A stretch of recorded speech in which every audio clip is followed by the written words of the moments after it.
Hi, this is Steve Biggs of Boatshed, Norfolk, with a 1989 Falcon 22 SPC. This is the exterior. The boat's all in gel coat.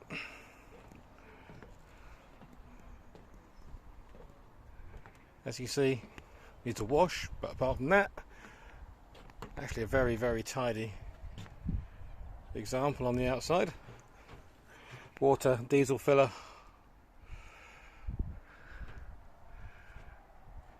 Pretty good canopy, in need of a clean. Bailey & Stone, one of the better canopy makers, in my opinion.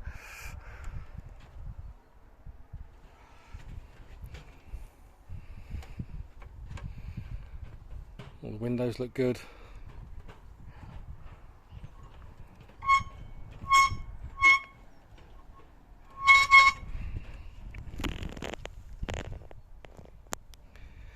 Bow, all looks good.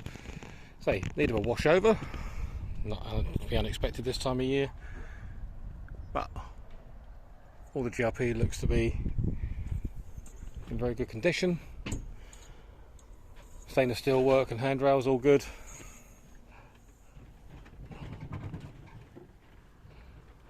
If you'd like further information on this Falcon 22 SPC from 1989, please contact me, Steve Biggs, at boatshednorfolk.com. Thanks for watching.